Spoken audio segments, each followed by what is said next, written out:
Halo, ya Sobat Gitaris, ketemu lagi sama saya, Ivan Gitar Studio. Nah di konten kali ini kita udah kedatangan satu master gitar nih, Mas Lu. Master, amin, amin. Udah master, bukan amin lagi. Nah, Halo, sip. akhirnya ketemu. Nah, sama Mas Luhung ini sebenarnya IG sudah kenal lama banget ya, dari 2014 cuma kontak-kontak tuh via Facebook, Instagram, oh, IFGC kan. IFGC. Iya, kontak cuma di forum doang, itu juga nggak pernah ngomong, nggak pernah dengar suaranya segala.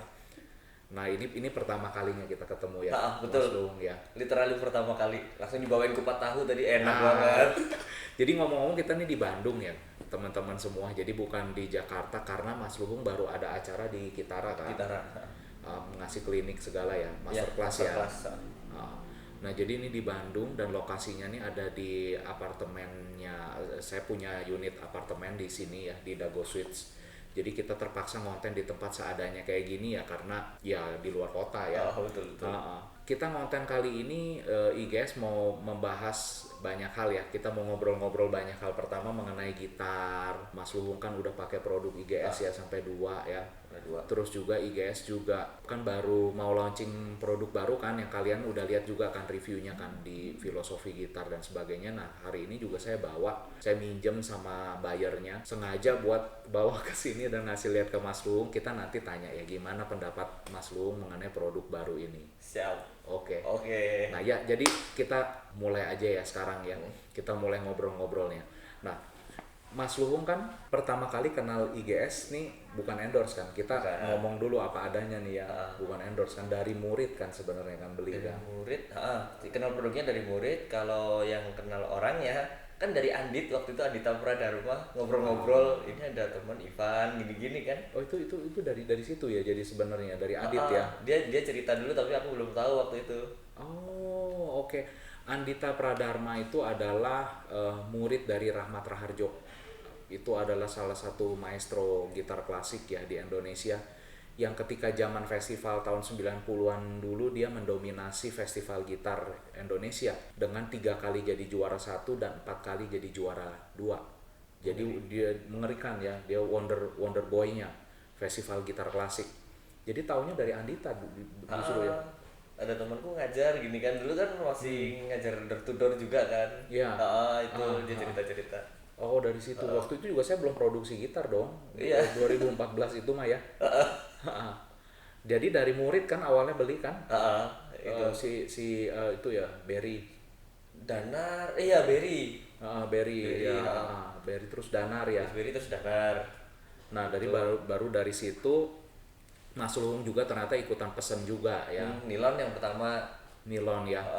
Nah, jadi ini sekaligus membahas isu-isu yang berkembang yang disebarkan beberapa kompetitor IGS juga yang bilang katanya IGS tuh player-playernya di endorse. No ya, playernya IGS tuh nggak ada satupun yang endorse. Nggak pernah ada kejadian saya telepon player bilang pakai gitar saya dong, saya bayar gitu.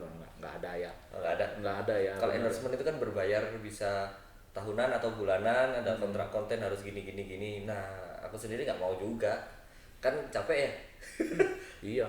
Dan lagian di konten-kontennya juga pakai gitarnya ganti-ganti, nggak IGS mulu kan. Betul. Iya, itu membuktikan bahwa kita pure aja. Memang Mas Luhung di sini statusnya adalah customer dari IGS memang ya. Yep. Nah, Mas Luhung sendiri gimana?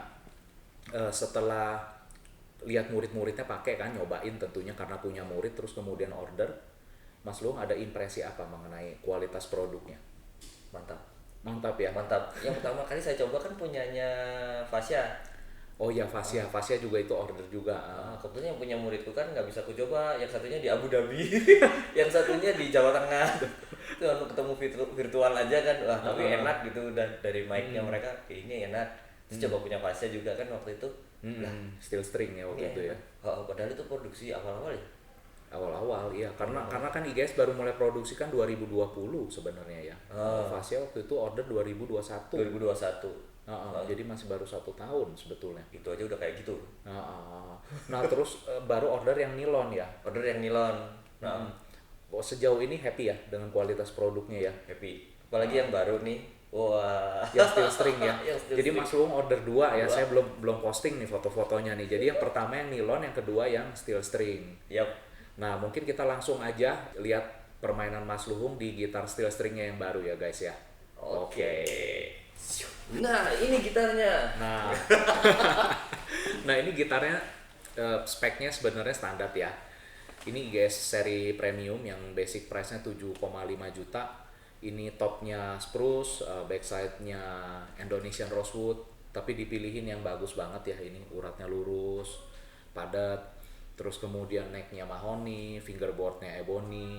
Sisanya sih standar ya, begitu aja ya gitarnya. Cuma Mas Luhung custom ininya kan, scratch pad dan juga kedalaman bodinya ya, Ya, body betul. depth-nya ya. Oke, Chipnya kita lihat konsep ini ya. ya Bisa dengan katuwi lancip. khasnya Mas Luhung. Iya, saya suka ini yang lancip nih. Semua gitarnya lancip. Kalau yang katuwinya gini bulat gini, Susah pukulnya. lepas Betul. dan lebih keren. Iya, secara looks memang lebih karakter ya. Betul. Oke, kita lihat guys. Yoi. Bismillahirrahmanirrahim.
Gila ya, sadis ya.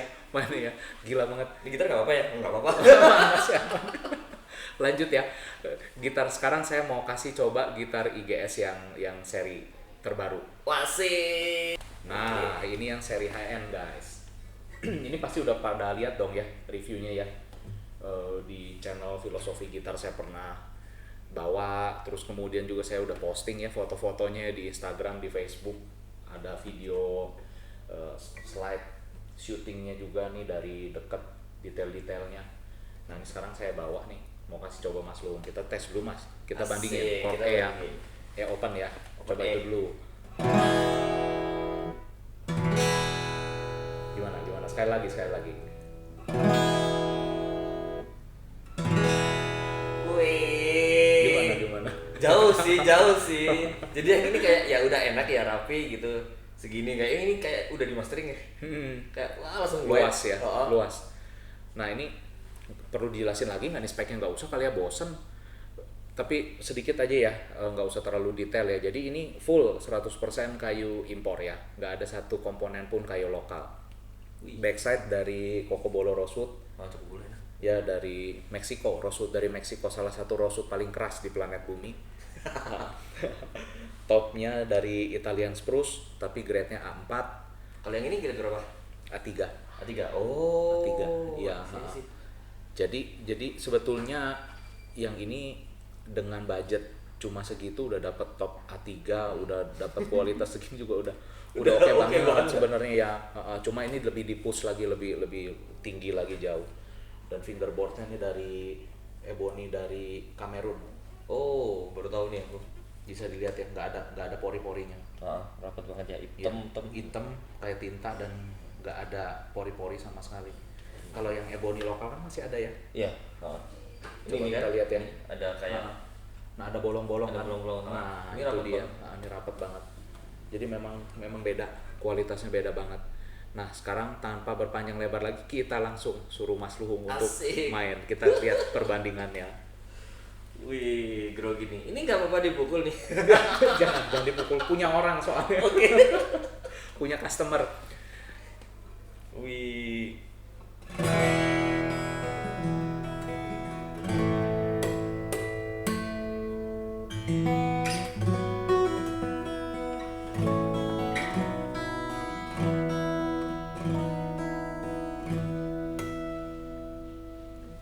Depthnya ya, beda banget. Depthnya sama detail per senarnya. Suaranya detailnya ya. Detailnya. Terus keluar apa ya? Jadi semacam kayak luas ya, setiap not tuh keluar kayak luas seperti itu ya. Itu si Alisa juga ngomong hal yang sama ya. Setiap not tuh seperti projecting, seperti nembak. Ya, betul ya. Betul, kalau kita pakai ini mesti dipakein exciter dulu tuh yang di pedal tuh exciter baru dia dapat kayak gini nih. Ini pun sebenarnya udah keluar banget ya. Udah keluar banget. Udah rapi, detail. Ini pun udah cukup sesuai dengan. Udah di atas cukup main nih, tapi ini lebih gila lagi. Harusnya order yang ini dong harusnya. Kayaknya. Jadi ini kenapa aku ordernya yang itu? Mehong cuy, ini cuy. Aku mampunya yang ini. Iya ada, karena memang materialnya impor semua sih ya. Jadi cost produksinya tuh gila banget, meningkatnya berkali-kali lipat daripada yang ini. Tapi ini juga sebenarnya oke ya. Oke banget. Kemarin dipakai masterclass segala, menampil di Kitara oke semua kan. Oke semua aman. Feedbacknya Feedback apa? Sound atau maksudnya feedback masukan dari audiens, dari yang nonton bagus nggak? Bagus, kemarin pada tertarik juga sih lihat ini. Karena Mas ini signaturnya dijual nggak gitu? Ini masih baru jadi. Aku tanyain dulu ya, aku gitu. Iya, bahkan saya nggak kepikiran tuh marketing bikin signature model gitu, boleh kali ya? Boleh lah. Yuk gas. Yuk gas ya. Ternyata pada banyak yang suka loh fingerboard kayak gini. Dia nggak terlalu meruncing ya, agak lebar dikit. Betul. Dan flat begini gimana? Mereka suka. Malah suka ya? Iya. Padahal nggak umum nih. Gitar steel pakai flat begini kan biasanya kan ada radius ya kayak gini ya. Radius ini. Betul. Lebih enak yang mana sebenarnya? Kalau menurut selera personal ya tentunya. Buat Mas Luhung lebih enak yang mana? Kalau fingerboard aku lebih suka yang flat. Karena aku biasa main tapping juga lebih enak flat sih. Kalau radius gini dia agak ngeganggu ya. Agak gini, agak angle tangannya. Dan dulu berangkatnya kan dari klasikal. Oh, dari klasik. Anak klasik. Anak klasik Dulu. ternyata saya baru tahu loh. Ternyata. Nah, ini nanti kita bahas ya lebih dalam lagi ya. Kok bisa anak klasik kok tapi mainnya jadi kayak gini? Asik. Bener nggak? Karena kalau kemarin saya pergi ke Shanghai Expo itu ya. Cerita dikit ya, kenapa booth gitar klasik tuh pada sepi? Karena yang demokan tuh mainnya selalu Lagrima, Adelita, Capriccio Arabe, selalu itu terus gitu. Nggak ada satupun yang explore sampai kayak gini. Nanti kita ngobrol ya. Oke. Pasti teman-teman mau tahu dong bagaimana caranya orang yang awalnya main gitar klasik kok bisa sampai main kayak gini. Nah, sebelum kita masuk ke sesi kedua, nanti saya pengen tanya dulu, Mas Luhung ada input apa nggak mengenai kualitas IGS yang seri high end yang mau launching ini? Saya nanyakan hal ini karena saya sudah bawa ke Filosofi Gitar, terus saya kasih unjuk juga ke beberapa player ya, ke Alisa, terus kemudian kasih unjuk ke Nico juga. Nah sekarang saya sengaja kan datang ke Bandung nyamperin Mas Luhung ini kan sebenarnya kan tujuannya adalah ngasih lihat produk ini ya. Saya pengen tahu ada input apa. Masih dibela-belain udah jauh-jauh ke Bandung loh. Demi nyetir sendiri. Wih. Demi totalitas nih. Jadi pasti kalian semua tahu deh, saya tuh produksi gitar tuh sangat idealis ya. Jadi saya sangat pengen gitar saya itu bener-bener mencapai kualitas tertinggi. Nah tentu hal itu kan nggak bisa dong saya doang yang menilai. Namanya produsen ya bilang produknya sendiri pasti bagus. Tapi kalau kita harus kasih lihat dari sisi customer gimana opininya. Jadi sengaja ini datang ke Bandung demi. Arigatou gozaimasu Mas. Nah gimana? Karena itu juga ya emang karena customer juga kebutuhannya macam-macam ya, jadi kan tahu ya. Kalau kemarin tuh Alisa ada bilang harusnya bassnya lebih deep lagi dari ini. Jadi bisa lebih deep lagi karena impresi yang muncul ketika main gitar ini adalah suaranya jernih, clear. betul. Nah, tapi bassnya harus lebih deep. Nah, Mas Luhung gimana pendapatnya? Kalau mau dicoba-coba lagi juga boleh. Ya emang clear. Kalau menurutku bassnya udah oke. Bassnya udah Udah oke. cukup sebenarnya. Cuman mungkin vibrasi di low end kali ya, kayak nya doang kan. Kalau Vibrasi di low end-nya ya yang harus gerengnya apa sih? Twistnya kalau depth-nya. tapi lebih ke saturasi sih kayak. Mm-mm. Jadi dia lebih apa ya, lebih nendang aja. Kalau kayak biasanya tuh kalau aku pakai ampli atau dicolok-colok gitu ya, itu aku kasih drive dikit, nah gitu lah. Itu yang perlu ditingkatkan ya. Apa tadi itunya kayak lebih fleksibel. Ya itu. Nah, memang di produksi yang berikutnya memang tadi juga saya udah cerita ke Mas Luhung juga bahwa saya ada rencana untuk memodifikasi sedikit dari konstruksi bagian dalamnya supaya achieve requirement dari player-player yang nyoba gitar ini, yaitu ya bikin supaya suaranya lebih full, lebih deep, lebih ada depth ya. Nanti mungkin backnya itu akan dibuat lebih fleksibel, lebih tipis, bracingnya diganti. Tipis ininya ya, kayu lembarannya yang Kayu tipis. lembarannya, bukan ininya ya. betul, bukan. Kayu lembarannya. Kalau dari body depth-nya mau ditambah malah rencananya. Iya, terus bracingnya juga mau diganti. Ini mahoni, nanti saya mau ganti pakai spruce bracing backnya, supaya backnya lebih fleksibel dan membantu si frekuensi low-nya itu, Mas. Wah, mantap itu. Ada input lain nggak? Kalau dari playability gimana, Mas Lo?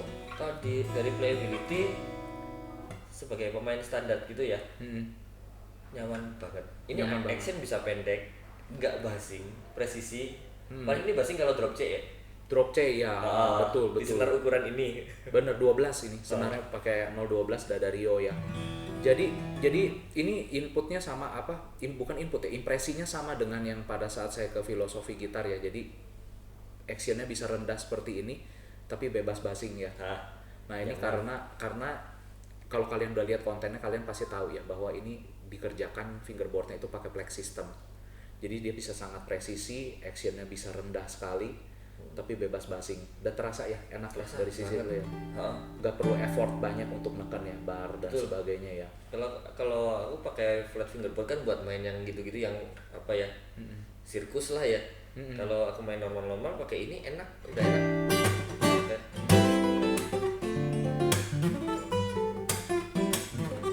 Enak banget. Buat ngebut gitu juga enak ya. Wah, enak banget. Dan itu bisa dilakukan tanpa effort yang berlebih ya, karena actionnya udah ceper banget ya. Bahkan iya, di tapping begitu aja udah bunyi ya. Karena jarak senarnya ke fingerboard tuh udah deket banget ya. Betul, deket banget. Tapi artikulasinya aman. Terus paling perlu diwanti-wanti aja, nanti jaga-jaga kalau ada yang minta cut away ya. Gitu-gitu, karena ini kan soalnya lebih full ya. Kalau ada cut away kan pasti ngefek ya ke gemanya ya. Sedikit bener harus diakalin itu dalamnya supaya gimana gak berkurang terlalu banyak sama. Siapa tahu aku yang pesen ya benar. Amin ya. Amin. Nah itu dari segi sound tadi udah oke ya. Inputnya adalah yang sama seperti yang lain. Depth-nya sebenarnya udah cukup, cuma kalau bisa ditambah lebih sedikit lagi lebih bagus gitu kan. Nah terus dari segi playability aman semua ya. Aman semua. Dari segi kerapihan semua oke ya. Kerapihan semua oke. Keindahannya, fisiknya, inlay-nya juga. Karena ini pakai ebony apa? Ebony ya? Ebony dari Afrika, Ebony Kamerun. Ebony Kamerun nih. Kan pori-porinya kecil-kecil ya. Sampai nggak kelihatan. Nggak ada pori-porinya bahkan. Nggak ada pori-porinya ya? Iya, saking padatnya kayunya. Nah ini yang ebony dari Kamerun, Afrika. Jadi detail inlay-nya juga jadi lebih bagus tuh. Ini ngeblur ya? Iya, nggak autofocus. Tapi nggak apa-apa, yang penting maksudnya tersampaikan lah. Iya. Jadi secara craftsmanship juga aman ya ini ya? Aman banget, ini rapi pol. Rapi polnya sambungan semua juga ya. Terus ini di sini biasanya kan ada yang ini ya, nongol atau agak lancip gitu kan ya? Ini enggak ya? Sama sekali nih. Perfect ya? Perfect. Ada kritik mungkin? Yang terpenting buat saya adalah sebetulnya perlu saya kritik seperti ini. untuk kembangin produknya lagi kan? Ada kritik apa nggak? Kalau dari saya personally ya, taste secara personal saya lebih suka yang emang agak tipis, agak ini, jadi nggak setebal ini bodinya. Jadi low-nya itu dari low nada sama attack-nya, tapi nggak humming kayak begitu. Terus ini tumben nih, ada gitar yang strapnya langsung di sini, ini enak nih. Nah ini sebenarnya ya saya mau minta pendapat ya. Strap ini perlu diadakan nggak di gitar butik? Ini kan sebenarnya tujuannya kan levelnya level gitar butik ya. Dari gitar butik yang selama ini masuk ke Indo, kayak Rasmussen, Kevin Ryan, yang harga udah di atas 200 jutaan, dan semua kan masuk lewat IGS ya, karena memang nggak pernah ada. Itu nggak pernah ada loh Strapnya. Nah, sebenarnya idealnya gimana? Kalau dari sudut pandang sebagai benda seni ya, perlu nggak kasih strap? Kalau menurut saya ya defaultnya nggak perlu. Nggak perlu. Defaultnya nggak perlu, tapi kalau customernya butuh baru Kasih. mau dong. Karena ini juga sangat subjektif ya. Ada yang suka di sini, ada yang suka di sini. Gitu. Dan kalau orang itu nggak main manggung untuk berdiri, sebenarnya nggak kepake kan? Nggak kepake, justru kadang malah nggak ganggu karena waktu kita gini kan deketin heels kadang kena ini. Iya. Itu apalagi kalau cutaway kita main jauh gini malah kena pinstrap gitu. Nah, iya benar-benar berarti berikutnya kayaknya hilangin aja deh. Hilangin aja tapi opsional ya. Opsional aja, iya cuma by request ya. Betul. Nah kayak ini yang kemarin kan gitu juga. Kalau ini dibikin body depth-nya berkurang setipis ini, berarti suaranya semakin bright, semakin jernih, depth-nya semakin berkurang. Nah itu nggak apa-apa. Kalau di kebutuhan yang kayak aku mungkin oke. Jadi tergantung kebutuhan tiap-tiap player ya. Betul. Kalau Mas Luhung nggak apa-apa ya, jadi depth dari suara itu berkurang tuh nggak masalah ya. Nggak masalah. Justru mungkin aku lebih nyaman dengan yang depth-nya nggak terlalu menggulung yang mid low-nya nggak terlalu tinggi, agak flat tapi ada high-nya, ada mid high-nya, gitu. Karena memang tantangannya ketika kita bikin suara gitar yang deep itu adalah suaranya seperti humming, bergulung-gulung. Dan itu recordingnya agak tricky juga sepertinya. Jadi nyusahin yang recording malah ya. Bukan nyusahin sih, cuman adjustingnya agak tricky karena kadang kan kalau kita recording itu kan lebih baik kurang daripada kelebihan. Jadi misalkan itu low-nya udah humming, kalau kita kurangin hummingnya bisa ininya hilang tone-nya hilang karena dia letaknya di situ. Tapi kalau itu agak flat waktu recording, kita butuh boost dikit nih, processingnya enak, tinggal dinaikin aja dikit. Gitu. Mendingan kurang daripada kelebihan ya. Betul. Jadi buat kolektor, buat orang yang menikmati suara gitar tanpa processing, mungkin suara seperti itu yang tadi ada deep-nya, terus kemudian diimbangi dengan high-nya yang jernih, itu mungkin dianggapnya di persepsi mereka adalah suara gitar yang mewah ya. Tapi buat orang recording, dari kebutuhan recording seperti yang Mas Luhung ini, beda lagi sudut pandangnya ya. Jadi kembali lagi soal subjektif ya. Jadi kalau kalian mau pesan guys, kalian harus ceritakan ke saya seperti apa sebenarnya kebutuhan kalian, pengennya seperti apa, nantinya dipakai untuk apa, jadi supaya konstruksinya dan sebagainya itu bisa disesuaikan ya. Betul. Nah oke. Kita kalau gitu akhiri dulu ya sesi 1 ini ya.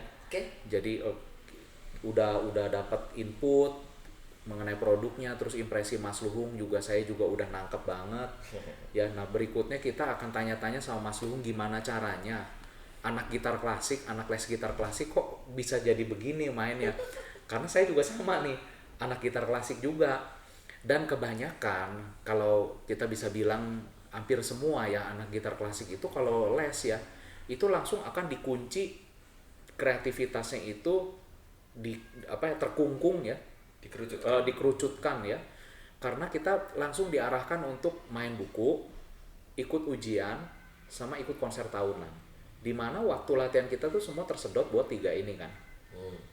Mainnya kebanyakan lagu-lagu klasik, tapi Mas Luhung bisa berevolusi sampai main tuh sampai jadi kayak begini. Nah kita ngobrol-ngobrol ya. Oke, sip. Next.